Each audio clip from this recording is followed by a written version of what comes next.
अस्सलामुअलैकुम, मैं हूं तहमीना शेर। टीम पुकार पहुंची है ओकाड़ा के शेर रबानी टाउन में, जहां पर रिहायशी हैं हाफिज साहब, हाफिज कुरान और उनकी फैमिली। हाफिज कुरान को उसके ही सगे भाई ने सर में गोलियां मारकर कत्ल कर दिया। जबकि हाफिज कुरान की जब हम बात करते हैं तो मकतूल के हवाले से पूरा मोहल्ला उसकी नेकियों की, उसकी अच्छाई की और उसके अच्छे कैरेक्टर की तारीफ करता दिखाई देता है। घर चलते हैं और बूढ़े बाप से बात करते हैं कि आखिर हुआ क्या था। मकतूल के घर पर मैं इस टाइम मौजूद हूँ और वालिद साहब मेरे साथ इस टाइम मौजूद हैं। इनसे बात करते हैं। अस्सलाम वालेकुम। जी वालेकुम सलाम। बाबा जी क्या हाल है? ठीक है अल्हम्दुलिल्लाह। बाबा जी बताएं क्या हुआ था, कैसे पता चला कि बेटा कत्ल हो गया है? बेटा मैं तो घर पे सोया पड़ा था। अच्छा। मैं घर पे सोया पड़ा था, 1 बजे मुझे नींद आई, तबीयत भी ठीक नहीं थी जी। मुझे पता नहीं वो किस टाइम आया है। वो मेरा बेटा जो हाफिज़ कुरान है वो सुबह नमाज पढ़ के आप काम पे चले जाता है। ठीक है। वो घर से निकला है, मुझे नहीं उसका पता, उसका भी नहीं पता हाफिज़ का कब निकला है। पीछे उसके वो चला गया है। ठीक है। और ये 20-25 मीटर के फासले पे जाके उसने पिस्टल उसके पास था, और उसके सर पे गोलियां मार दी हैं, उसने ढेर कर दिया। मुझे तकरीबन आधे घंटे बाद वो मेरी जो दुकान है ना जिसमें मैं काम करता हूँ, वहाँ पे लड़का काम करता है, उसने मुझे फ़ोन किया कि यार हाफिज़ को किसी ने कत्ल कर दिया यार, वो रोड पे पड़ा है। अच्छा। वो तो कोई आदमी नहीं यार। मैं वहाँ से उठा हूँ, इधर आया, ये मेरा बेटा था, बहू थी मेरी, हम दोनों भाग पड़े हैं बाहर को। ठीक है। उसका पता नहीं हमें किधर था किधर नहीं, वो बाद में पीछे से आया है। ठीक है। वो बाद में वो भी आ गया, मौके पे आ गया। मौके पे आ गया। ठीक है। वहाँ पे आके देखा वो तो पड़ा था जी, उसका फ़ोन उसके पास है, पैसे उसके पड़े हैं, चाबियाँ दुकान की पड़ी हैं। वो पैसे मुझे भी उसी टाइम दे दिए, मोबाइल भी मुझे दे दिया। फिर दूसरे अपना आ गया, पुलिस आ गई जी, डिप्टी साहब आ गए जी। उन्होंने आके, सामने दुकान थी एक, वहाँ पे कैमरा था, उधर चले गए, किसी आदमी को नहीं जाने दिया। खुद ही जाके देखा, उनको तो पता चल गया कि इधर कोई हो गया ये काम। ठीक है। लेकिन उन्होंने बताया कि नहीं यार कुछ नहीं हुआ यार, वो नहीं नज़र आ रहा। कोई बीबियाँ सैर को जा रही हैं, वो उसमें आई हैं। तो चलो ठीक है जी। उन्होंने बोला कि समय हमें तो। आपको किस पे शक था जब बेटे के बारे में पता चला कि बेटा इस तरह कत्ल हो गया, तो आपके जहन में फौरन कौन आया कि किसने मार दिया है? किसी पे शक था? नहीं, शक नहीं था किसी पे की। हाँ जी। शक किसी पे नहीं था मैं, लेकिन ये जो बेटा है ना जी, इसको किसी ने मशवरा दिया कि उसको मार दो, उसकी दुकान पे कब्जा कर लो, उसके गैस वाले सिलेंडर जो पड़े हैं वो आपके कब्जे में आ जाएंगे। किसी ने इसको किया है, ये खुद कर नहीं सकता। मुझे ये नहीं इतबार था कि इसने खुद फायरिंग की है। कितनी मालियत की दुकान है, कितने पैसों की है? वो तकरीबन अपना उसका जो कारोबार चल रहा है जो तकरीबन 40-50 लाख का है। अच्छा ठीक है। हाँ जी। जिस बेटे को कत्ल किया है जो हाफिज कुरान है, हाँ जी, उसकी दुकान कितनी मालियत की है? अपनी दुकान है? नहीं, अपनी दुकान किराए पे है जी। किराए की है। हाँ। सामान है अंदर का? हाँ, कितने का सामान है? वो तकरीबन 30-35-40 लाख का है। अच्छा ठीक है। वो हथियाने के लिए किया है इसने? हाँ, वो हथियाने के लिए जी, कि इसको खत्म कर दूंगा। ठीक है। दुकान पे वो भी गैस के काम करता है ना। ठीक है। उसका काम उस दुकान पे जिसमें करता है, लारी अड्डे रोड पे, वो फ्लॉप है। ठीक है। उसने बोला कि इसको खत्म कर दूंगा, ठीक है, किसी को पता नहीं चलेगा, मैं दुकान में बैठ जाऊंगा, सिलेंडर मेरे कब्जे में आ जाएंगे, उधर बैठ के मैं बस जो करता हूँ। अच्छा बाबा जी, जब आप खड़े थे अपने बेटे की लाश के पास, जब उसको गोलियां लगी हुई थी, वो फौत हो गया, कत्ल हो गया, तो ये बेटा जो कातिल है ये पास खड़ा क्या कर रहा था? खड़ा कुछ भी नहीं कर रहा था। रो रहा था? क्या कह रहा था? नहीं, रो रहा था जी, मेरे भाई को किसी ने कत्ल कर दिया, मेरे भाई को कत्ल कर दिया। अच्छा। वो जो खून पड़ा था, हाँ। उस पे हाथ मारे। हाँ। हाथ लपेट के फिर घर आ गया। अच्छा। घर आके वो जो कमीज यहाँ से लिबड़ गई थी ना, हाँ जी, उसको आन के चेंज कर लिया, कमीज चेंज की है। अच्छा। वो कैमरे उधर बीबी चल रहे थे कैमरे, उनसे मैं सब कुछ आ गया। ठीक है। आपको यकीन नहीं हुआ कि मेरा बेटा फायर भी मार सकता है? हाँ, नहीं, मुझे ये यकीन था कि ये मारेगा, लेकिन मुझे ये आ गया कि इसने मरवा दिया है। अच्छा ठीक है। कोई काम ही उसके ऐसे हैं। अच्छा। मुझे ये पता कि इसने किसी को मरवा दिया, किसी से फायर मरवा करता दिया, है ये? और जुआ खेलता बस, और कुछ नहीं। हाथापाई भी करता है, मारपीट करता है घर पे? मार घर पे नहीं इतनी करता है जी, बाहर लोगों के साथ लड़ता है। अच्छा। हाँ जी, ठीक है। भाई के साथ लड़ा 1-2 दफा। अच्छा। वो उसने मेरे बताया, वो मेरे से पैसे मांग रहा है। ठीक है। पैसे दिए भी उसको, अच्छा बाबा जी, अब एक बेटा दुनिया से चला गया है, जी बेटा, कत्ल हो गया है ना, ठीक हो गया। अल्लाह ताला उसके दर्जात बुलंद फरमाए। माशाल्लाह वो वैसे ही हाफिज कुरान है, जी, अल्लाह जी। ने वैसे ही उसका दर्जा बड़ा बुलंद लिखा है। एक बेटा कातिल है जी जो हवालात में है, जी जी बेटे दोनों हैं आपके, जी। आप क्या कहेंगे, क्या होना चाहिए, क्या मुतालबा है? बीबी जी, मैं तो उसको माफ़ी के चक्कर में तो मैं नहीं पड़ा था। वैसे तो मुझे तो अफसर ने कहा कि इसको तो उड़ा दे, बेहतर है, ये आपको भी मार देगा। तो ये बुरी बात है जी, किसी से इंतकाम लेना। बीबी जी ये नहीं है कि सामने खड़ा कोई उसको कत्ल कर दो तो इंतकाम पूरा हो गया। वो तो उसी टाइम का हो जाएगा, 5-10 मिनट का, आधे घंटे का, एक दिन में हो जाएगा जी उसको मार दिया। उसको कोई सबक तो होना चाहिए ना, जेल में जाएगा उसको सबक मिलेगा। अभी तक तो उसको मलामत नहीं कर रहा है कि मैं क्या किया, मैं 2 दफ़ा गया हूँ थाने में। वो ऐसे कर रहा है जैसे कुछ नहीं किया उसने। बदतमीजी करता है। हाँ, मैं मार दिया जी, मैंने मार दिया बस। भाई क्यों मार दिया है, वजह बताओ मुझे। आपको पैसे भी देता था, सब कुछ करता था, 10-15 लाख के उसके सिलेंडर बेच के खा गया, फिर क्यों मार दिया तूने? बस मैंने मार दिया जी। आपको किसने कहा था मारो यार? आप ऐसे नहीं कर सकते। किसी ने मशवरा दिया कि जाओ? कुछ ना कोई ना कोई आदमी इसके पीछे है ज़रूर, जिन्होंने मशवरा इनको दिया ना। ये खुद कर नहीं सकता, मुझे यकीन नहीं था कि ये खुद फायर आला मारेगा। अफसर, आला हुकाम सब देख रहे हैं आपको जी, सब सुन रहे हैं आप। ठीक है, बिल्कुल ठीक क्या है। कहना चाहते हैं, बोलें। नहीं जी, अभी मैं उसको माफ़ नहीं करूँगा। ठीक है, हाँ, फांसी होनी चाहिए। फांसी तो देखो जो तो अदालत का काम है ना जी, जब केस बिल्कुल चलेगा ठीक है, ना, बिल्कुल ठीक है, वो तो अफसरों ने जो देख के फैसला करना है। बिल्कुल। हाँ, लेकिन माफ़ी वाली गुंजाइश उसमें नहीं है बेटा, क्योंकि माफ़ी, इसको माफ़ी देकर मैं करूँगा क्या जी? मैं तो सुना, मैंने मरना नहीं है, इसको माफ़ी दे दूँगा, मैं माफ़ी दे दूँगा ना। देखो ना, मैं ग्रेजुएट नहीं हूँ। साबित कदम रहेंगे अपनी बातों पे, हाँ, खड़े रहेंगे मजबूती से। बिल्कुल मजबूती से रहेंगे जी। बेटे को देख के तरस तो नहीं आएगा? नहीं, तरस वाली कोई बात नहीं जी। उसने मेरे हाफिज बेटे को मारा बेटा, वो मेरा बहुत लाडला बेटा था।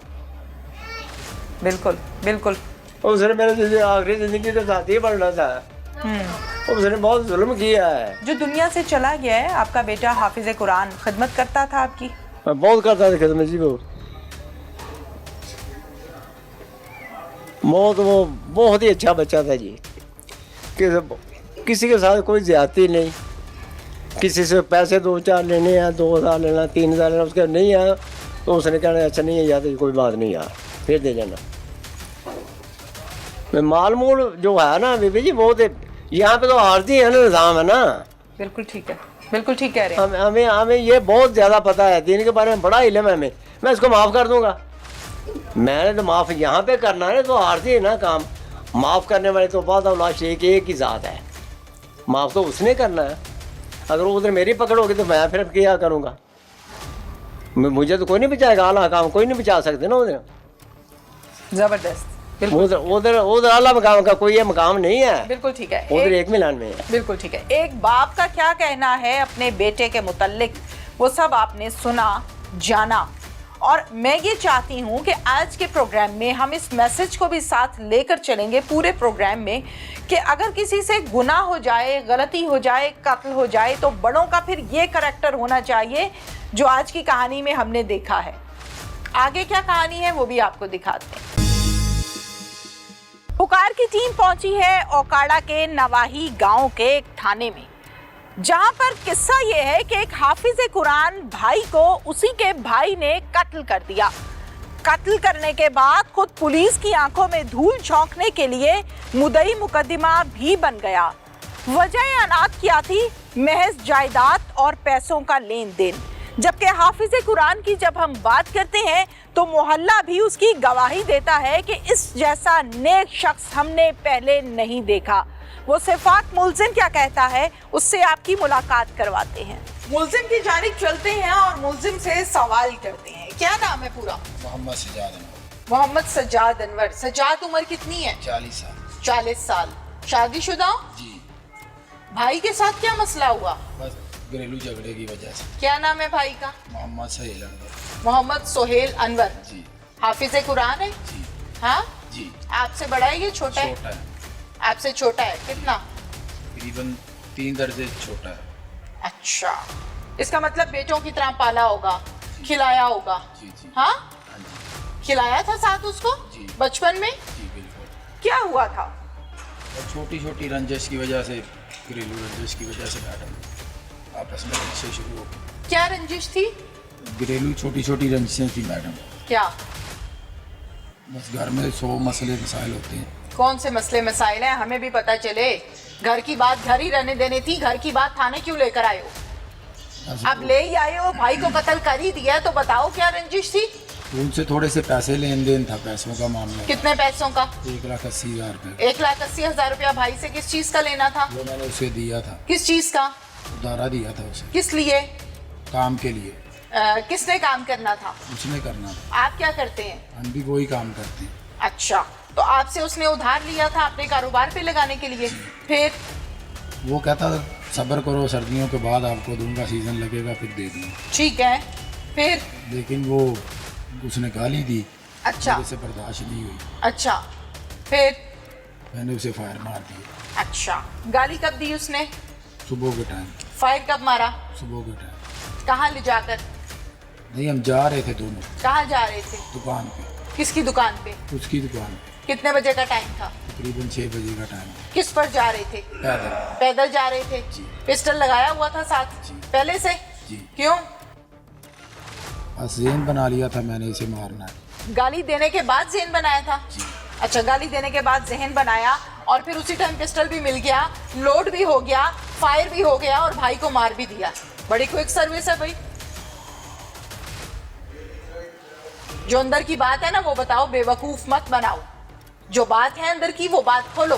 क्यों फायर मारे, कहाँ मारे, किस तरह मारे, जहन क्यों बनाया, क्या हथियाना चाहते थे उसको रास्ते से हटा के, वो सब बताओ। नहीं, कुछ भी नहीं मैडम, वो तो हमारे पास था, सब कुछ हमारे पास था। जाएगा सका भाई है? सका भाई। क्यों फायर मारे? बस रंजिश आ गई गाली देने से। गाली देने से? बचपन से लेके अब तक कोई गाली नहीं दी उसने? बचपन से लेके अब तक कोई झगड़ा नहीं हुआ घर में? नहीं, उसके किसी का साथ- झगड़ा नहीं हुआ? बहुत एग्जाम्पल फैमिली है पूरे खानदान में, पूरे पाकिस्तान में। क्या आप लोगों के घर में गाली का इस्तेमाल कभी नहीं हुआ? क्या सवाल कर रही हूं मैं? गाली कभी कहीं नहीं सुनी? सुनी तो है। तो फिर कत्ल क्यों किया? मुझे अंदर की बात बताओ। नहीं, बस मैंने आपको बता दिया जो मेरे जहन में था। मैंने गाली देना गलत बात है, आपको दी है या किसी को भी दी है, गलत बात है। लेकिन गाली देने पर ये कत्ल नहीं हुआ। कत्ल किस बात पर हुआ, मुझे वो कहानी सुनाओ अंदर की। नहीं मैडम, कोई कहानी नहीं है। कहाँ जा रहे थे उसको लेके? नहीं, हम दुकान पे जा रहे थे। दुकान पर जा रहे थे, फिर पहुंचे क्यों नहीं? बस घर से निकले दोनों, नमाज पढ़ के। नमाज पढ़ के? अच्छा, फिर? बस इसी टाइम पे रास्ते में थे तो आपस में झगड़ा हो गया। आपस में क्या झगड़ा हुआ? लेन देन का। वो रास्ते में ही हो गया? जी। क्या कहा आपने? मैंने पैसे मांगे, वो कह रहा सर्दियों के बाद दूंगा। बस ठीक है। 2-4 मिनट में यही मामला हुआ बस। ठीक है, उसने कहा मैं सर्दियों के बाद दूंगा। आपको चाहिए थे, आप बार बार मांग रहे थे, जी। झगड़ा हो गया। फिर? मैंने उसे फायर मार दिया। भाई जा दुकान पे रहे हो, पिस्टल पिस्टल मेरे लगा पास के जा मौजूद रहे हो? था। हाँ, पिस्टल मेरे पास मौजूद था। पिस्टल मौजूद कैसे था? मेरे पास पर मैंने कैसे था? क्योंकि साल पहले हमारी दुकान पे टिकेटी हुई थी। अच्छा, पिस्टल लगा के फिरते हो? हाँ, पिस्टल नहीं लगा के, पिछले टिकेटी हुई थी, मैंने वो पिस्टल लेके रखा हुआ था क्योंकि वो मेरे पास मौजूद ही था। कहाँ रखा हुआ था? मेरे दुकान पे पड़ा हुआ था। अच्छा, उस दिन दुकान पे था या तुम्हारे नहीं, पास था? मैं शादी पे था मैडम। वहाँ शादी पे सुबह फजर टाइम किसकी शादी थी? शादी पे वापस आया था सुबह श- 5:30 बजे। 5:15 बजे शादी से कहाँ से वापस आ रहे थे? लाहौर थे आ रहा था। अच्छा, पिस्टल लगा के शादी में जाते हो? नहीं, घर में पड़ा हुआ था। नमाज पढ़ी थी? नमाज पढ़ी। वजू किया था तो पिस्टल लगी हुई थी? नहीं, वजू नहीं की, वजू करके नमाज वजू नहीं पढ़ी। किया? उसके बाद मैंने नमाज पढ़ी या नमाज के नहीं, बाद उठाया। मैंने सवाल क्या किया है? वजू नहीं किया? वजू तो किया, तो नमाज वजू किया, पिस्टल लगा के? नहीं, पिस्टल तो पड़ा हुआ था घर कहाँ? में, पहले ला के रखा हुआ था मैंने। कहाँ से? 2-3 दिन से पहले कहाँ रखा हुआ था? घर में, कहाँ?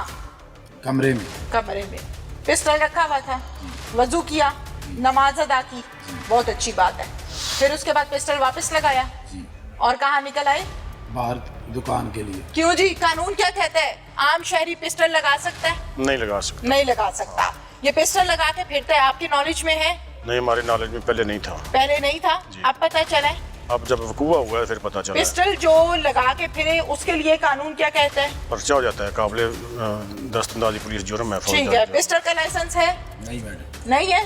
पिस्टल इससे पहले तुम्हारे ऊपर पर्चे हैं? नहीं कोई भी नहीं है। कोई पर्चा नहीं है जी? सीआरओ चेक किया है? पर्चे इसके पास इसके ऊपर पिस्टल के नहीं है, वो गैस सिलेंडर की रीफिलिंग के पर्चे हैं। पर्चे हैं कितने? 4-5 हैं। 4-5 पर्चे हैं इसके ऊपर। रीफिलिंग के। ठीक हो गया। अच्छा मुझे इस बात के जवाब दो, फिर किस जगह पर आकर उसको फायर मारे? बाहर गली के बाहर। कहाँ पे मारे? वो बाहर गली में थोड़ा सा। फायर कहाँ मारे? सर में, कमर में, सर टांगों में, कहाँ पे? सर में। कितने? एक फायर किया मैडम। एक फायर किया है। 4 कॉल कहाँ से आ गए? वो यकदम चल गया पिस्टल, इरादतन नहीं चलाया? यकदम चार फायर निकल गए। इकट्ठे 4 फायर निकल गए उसमें से। पहले उसी पिस्टल से कितनी मर्तबा फायरिंग की है? नहीं की। कभी भी नहीं की? तो फिर रखी हुई क्यों थी?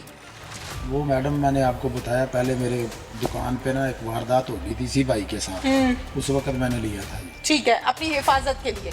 हाँ अच्छा, इस पिस्टल को चेक भी किया था कि सही चलती है कि नहीं चलती? नहीं की। तो फिर फायदा रखने का? फिर क्या फायदा रखने का? कौन सी पिस्टल रखी हुई? 30 बोर रखी हुई। इस पिस्टल से एक फायर किया और निकल गए 4। किसका फेलियर है? किसकी गलती है? मेरी गलती। क्यों मारा भाई के सर में फायर? बस मैडम गलती होगी। गलती तो हो गई, पर फायर क्यों मारा भाई के सर में? और वो भी हाफिज़े कुरान। मेरी जबान मेरा साथ नहीं दे रही कि मैं एक ऐसे नेक शख्स को, एक इतने पाक शख्स को जो हाफिज़े कुरान है, उसको मर्डर कर दिया। उसको मर्डर, कोई डाकू नहीं है, कोई डकैत नहीं है, हाफिज़े कुरान, सुभान अल्लाह, उसको गोलियां मार दी। इतने अच्छे बंदे को गोलियां मार दी। तरस नहीं आया? बस मैडम गलती होगी। नहीं, तरस आया था? जी हाँ। किस पे? किस पे आया था? मैंने अपना नुकसान करना था। हाँ। वो मैंने अपना भी कर लिया और अपने भाई को भी। अच्छा, भाई का इतना एहसास होता तो भाई को फायर ना मारते। तो अगर भाई का एहसास होता ना तो भाई को फायर ना मारते, भाई को माफ कर देते पैसे, भाई से किससे वसूल कर लेते, थोड़ी देर ठहर के पैसे ले लेते, जान से ना मारते हाफिज़े कुरान को। हाँ, अल्लाह से भी नहीं डर लगा? हाँ, मैडम जब अल्लाह पाक की पकड़ में इंसान आ जाए तो ऐसा ही होता है। गोलियां मार के कहाँ गए? घर में चला गया मैडम। उसको वहीं पे फेंक के? जी। फिर घर जाके क्या किया? घर जाके कुछ भी नहीं, मैं लेट गया। अच्छा। थोड़ी देर बाद अब्बू को फ़ोन आया, मेरी भाभी ने आवाज़ें दी, मैं भी उठ के आ गया और मैं चला गया वहाँ पे जहाँ मैंने उसे कत्ल किया। फिर उसके बाद जाके क्या ड्रामा किया? ड्रामा कुछ भी नहीं किया, फिर बस उसको उठाया। उसके बाद पुलिस आ गई, वहाँ डिप्टी साहब आ गए। क्या ऐसा- कहा डिप्टी साहब को? डिप्टी साहब ने कुछ भी नहीं पूछा। डिप्टी साहब ने बस वहाँ कैमरे चेक किए, उस कैमरे में मौजूद था, लेकिन उस वक्त भाई मर चुका हुआ था। लेकिन मैंने भागा नहीं, भाग तो सकता था लेकिन नहीं भागा, क्योंकि मैंने गलती की थी। मुझे एहसास हो गया था कि मैंने गलती की है। लेकिन मैंने जनाजा भी पढ़ा उसका। जनाजा पढ़ने के बाद मैं घर में भी मौजूद था। जब डिप्टी साहब और डीपीओ साहब आए, मैंने उन्होंने मुझे पूछा आप उनके पीछे गए थे? मैं कहा जी बिल्कुल गए थे। वो लेकर डिप्टी साहब मुझे चले गए वहाँ अपने ऑफिस में।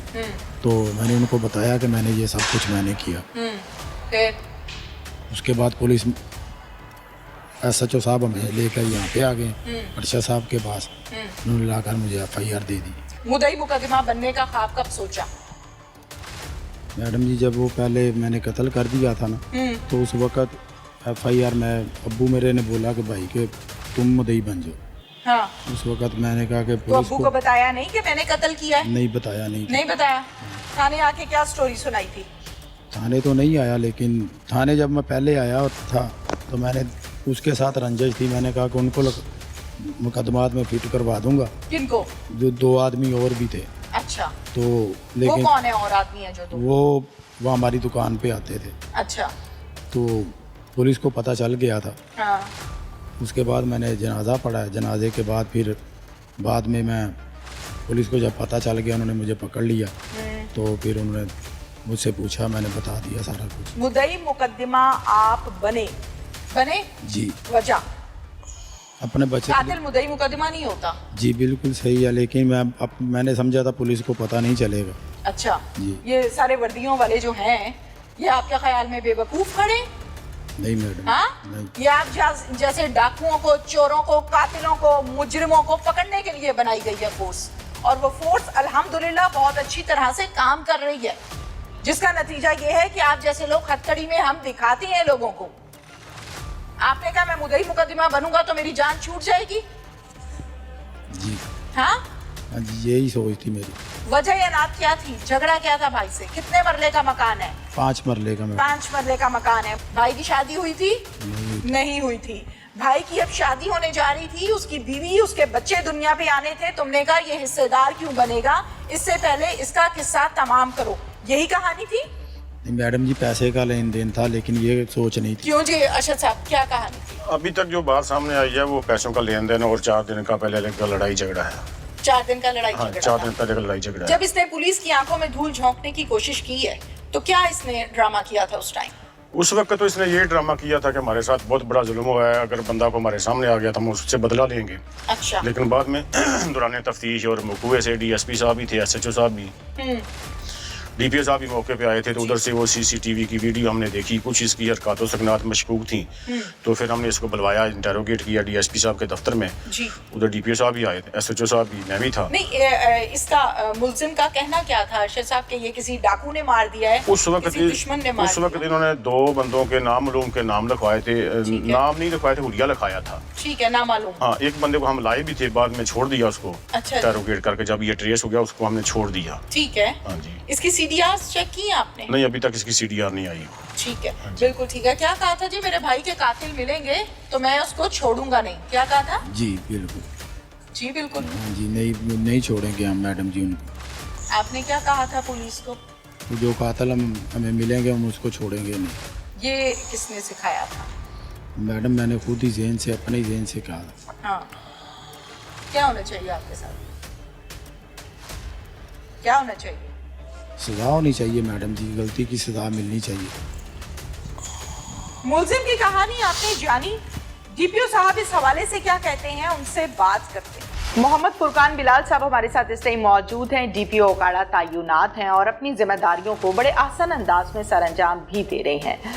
हाफिज साहब मर्डर हो जाते हैं, हाफिज साहब को कौन मर्डर करता है, ये सारी डिटेल्स हम जानते हैं फुरकान साहब से। अस्सलाम वालेकुम। वालेकुम अस्सलाम। फुरकान साहब बताइएगा, हाफिज नाम जब हम सुनते हैं कि नाम से पहले हाफिज लग रहा है तो सुनकर एक अजीब सा खौफदारी होता है कि नेक आदमी कुरान हाफिज है, उसको मर्डर कर दिया गया। कौन है वो जालिम सिफाक मुल्जिम?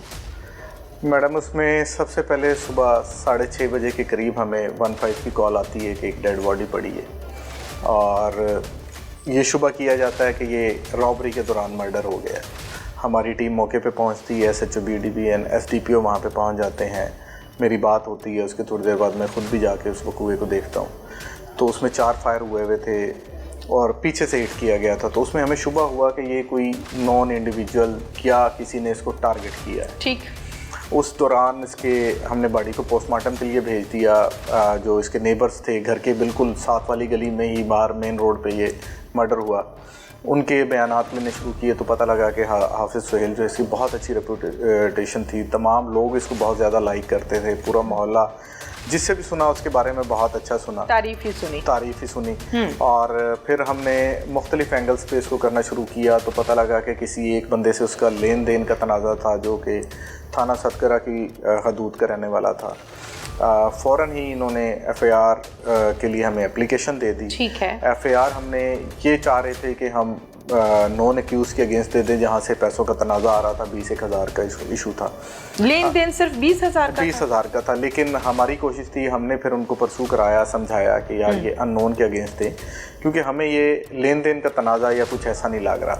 ठीक है। फिर वहाँ पे मुख्तलिफ लकीली कैमरे लगे हुए थे 7 से 8। हमारे SDPO सिटी जो हैं वो कंटिन्यूस वहाँ पे बैठे रहे, मॉनिटर करते रहे। एक शहर में खौफ फैल गया कि इस तरह सुबह से रॉबरी के अंदर कोई मर्डर हो गया है। हमारे लिए भी एक ये चैलेंज था कंटिन्यूस। और वो सुबह अंधेरा था, जब आप वीडियोस उसकी आपके साथ शेयर करते हैं, जब वहाँ से कोई बाइक या कोई गाड़ी गुजर रही है तो उसके अंदर फिर उसकी रोशनी पड़ती है तो वो बॉडी नज़र आती है। उसमें कैमरे को देखा गया और उसमें हमें पता लगा कि मकतूल वहाँ से अकेला नहीं निकला घर से। ठीक है। जब वो निकला तो उसका भाई उसके पीछे पीछे साथ आता है, दोनों ने चादर पहनी हुई है, दोनों बंदे साथ आते हैं। उसके बाद हमें डेड बॉडी मिलती है और उसके बाद दूसरा बंदा नज़र नहीं आता। तो फिर ये एसडीपीओ ने हमारे जाके दूसरी गली के अंदर कैमरों को चेक किया, तो लकीली वहाँ भी एक कैमरा लगा हुआ था। उसके 20 से 25 सेकंड के अंदर अंदर ही उसका जो बड़ा भाई है सजाद, वो दौड़ता हुआ घर की तरफ वापस जाता हुआ नज़र आया। तो उसने जब और दूसरा नजर नहीं, हाफिज साहब नजर नहीं आए। ठीक है। तो जब हमने सजाद को एसडीपीओ साहब ने हमारे इंटरोगेट किया कि यार आप साथ गए थे, तो उसने घर वालों को नहीं बताया। उनके जागने से पहले पहले वो दोबारा घर में इंटर हो गया था और लकीली देखें कि वो कंप्लेनेंट भी वही बन गया इस मर्डर का। ठीक है। जो कि खुद अक्यूज था। ठीक है। तो उसको जब इंटरव्यू किया, उसको बताया, तो उसने कहा मैंने इससे 10,000 लिए थे, मैं लेके वापस आ गया। तो हमें शक हुआ कि ये लेके वापस आया तो फिर ये दौड़ता हुआ क्यों आया है, और अगर आया है तो ये 20-25 सेकंड में आया तो मर्डर हुआ है, तो इसने खुद देखा है। बिल्कुल सही। तो फिर जब उसको अरेस्ट किया गया और उसके फादर और भाई के सामने लाया गया, तो उसने फ़ौरन ही 5 मिनट में कन्फेस कर लिया। विद इन यानी कि 8 आवर्स हमारी एसडीपीओ साहब की जो निगरानी में टीम काम कर रही थी, उसने इस केस को जो कैमरों की मदद से हल कर लिया। हालांकि कैमरे सारे ब्लैक एंड वाइट थे, नज़र नहीं आ रहा था, लेकिन हमें सिर्फ उनके खाके नज़र आ रहे थे, थोड़ी बहुत नज़र आ रही थी मूवमेंट उनकी, उसकी मदद से उसको हल कर लिया। बाप को थोड़ा सा शक था कि घर में लड़ाई झगड़ा होता था, भाइयों का झगड़ा और बेगमात का उनका झगड़ा होता था। लेकिन दोनों भाइयों की जो बेगमात थी उस लड़के से बहुत ज़्यादा प्यार करती थी, जो हमें पता लगा। हमने जितना इंटरव्यू किया तो ये बाप के सामने लाया गया। तो फिर अब कोशिश की जा रही है कि ये चेंज करके उसके बाप या भाई को इसके अंदर कंप्लेनेंट बनाया जाए और वो बंदे की हमने अरेस्ट। अब तक मुद्दइयत जो है वो पुलिस की है, अब तक किसकी मुद्दइयत? अब उसके भाई की है मुद्दइयत। पहले ठीक है, जो मुल्जिम है नहीं, पहले अब बड़े भाई की, उससे बड़े भाई की शहबाज की है। उससे पहले जो मुल्जिम था उसकी मुद्दइयत में था, अब मुद्दइयत को चेंज कर दिया गया है। बिल्कुल ठीक है। फुरकान साहब, आप चूँकि माशाल्लाह एज ए डीपीओ अपनी जिम्मेदारियों को ओकाड़ा में सर्व कर रहे हैं, इससे पहले मुख्तलिफ जगहों पर आप सर्व करते रहे और बड़े अच्छे अंदाज में एक बड़े लॉयल ऑफिसर्स में आपका नाम आता है।